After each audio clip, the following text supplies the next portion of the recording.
आदाब दोस्तों। आज के इस जायजे में हम तारीख के एक बेहद दिलचस्प और सच कहूं तो थोड़े पुरखतर मौजू में सीधे उतरने वाले हैं। हम बात कर रहे हैं सही बुखारी की हदीस नंबर 4827 की।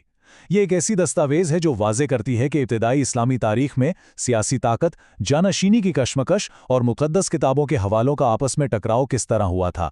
हम इस वाक़े को बिल्कुल उसी तरह देखेंगे जैसा कि असल मतन में महफूज है। तो चलिए शुरू करते हैं। आगे बढ़ने से पहले ज़रा इस बात पर गौर कीजिए, तारीख़ी शख्सियात ने अपने सियासी मुखालिफिन को खामोश करने के लिए आखिर मुक़द्दस मतून यानी मजहबी किताबों का इस्तेमाल कैसे किया। ये सदियों पुराना सियासी हथकंडा रहा है ना।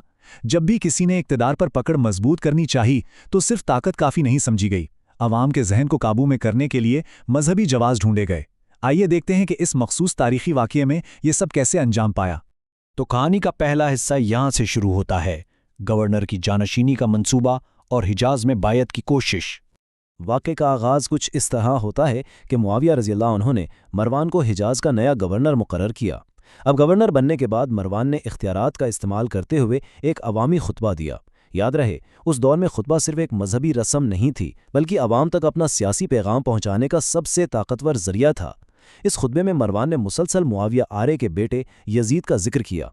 मकसद बिल्कुल साफ था, अवाम को ज़हनी तौर पर आमादा करना और यजीद की जानशीनी के लिए बायत का मुतालबा करना। यह पूरी तरह से एक प्री प्लान्ड सियासी मंसूबाबंदी थी। लेकिन जहां इक़्तिदार हो वहां बगावत ना हो, ऐसा कम ही होता है। अब आते हैं एतराज़ और फिरार पर। इक़्तिदार के सामने खुली बगावत। जब ताकतवर लोग एक नया सियासी रास्ता तय कर रहे हों तो कोई ना कोई आवाज़ ऐसी ज़रूर उठती है जो इनकार करती है। मरवान जब मुसलसल यजीद की बैत के लिए जोर दे रहा था तो मजमे में से एक निहायत अहम शख्सियत खड़ी हुई, अब्दुर्रहमान बिन अबी बकर रज़ियल्लाहु अन्हुमा। उन्होंने खुलेआम सबके सामने एतराज़ किया, और ये कोई छोटी बात नहीं थी। सियासी ताकत के मरकज़ में खड़े होकर इनकार करना दरअसल एक शदीद सियासी बहरान की शुरुआत थी। इस खुले एतराज़ का नतीजा क्या निकला? ज़ाहिर है रियासत बर्दाश्त तो नहीं करेगी। मरवान ने फ़ौरन उनकी गिरफ्तारी का हुक्म सादिर कर दिया।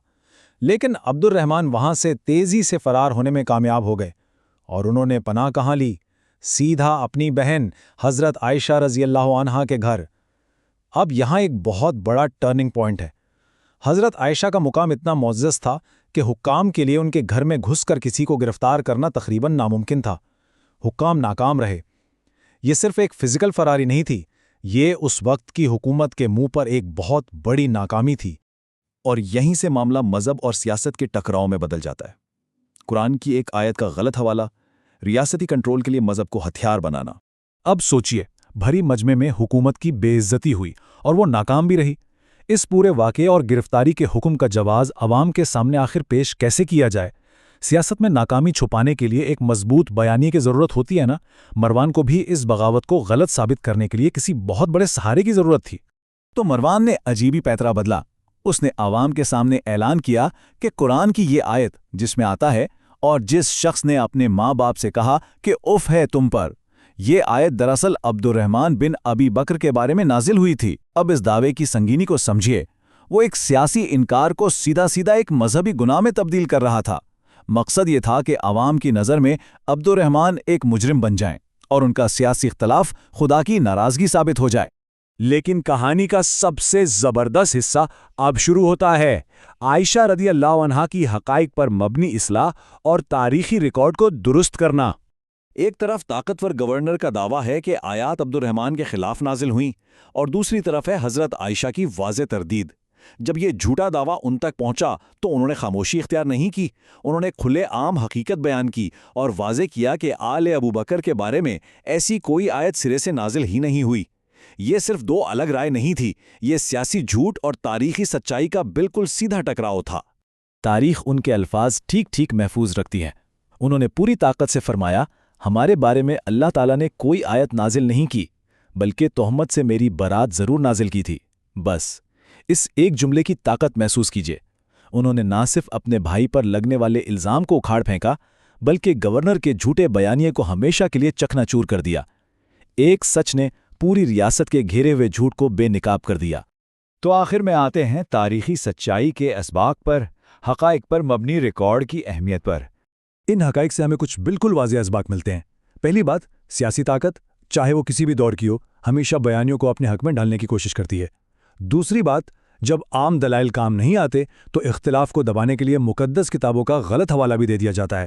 اور تیسری اور سب سے ضروری بات، جب تک حقائق پر مبنی تاریخی ریکارڈ موجود نہ ہو، طاقتور لوگوں کو سچائی کے سامنے جواب دہ بنانا ممکن ہی نہیں۔ صحیح بخاری کی یہ دستاویز اس بات کا ثبوت ہے کہ سچ کو محفوظ رکھنا کتنا ضروری ہے۔ اس سارے جائزے کے بعد آپ کے سوچنے کے لیے ایک سوال چھوڑے جا رہے ہیں۔ جب دنیا میں اقتدار والے اپنے وسائل اور طاقت استعمال کر کے اپنا سچ گڑھتے ہیں، تو آخر اس وقت اصل سچائی کی حفاظت کون کرتا ہے؟ یہ واقعہ ہمیں سکھاتا ہے کہ سچائی کو بچانے کے لیے کسی کا کھڑا ہونا اور حقائق کی بنیاد پر آواز اٹھانا کتنا اہم ہے۔ آج کی اس نشست میں ساتھ دینے کا شکریہ۔ یہ تاریخی واقعہ بلا شبہ آج بھی ہمارے لیے صدیوں پرانے لیکن زندہ سوالات چھوڑ جاتا ہے۔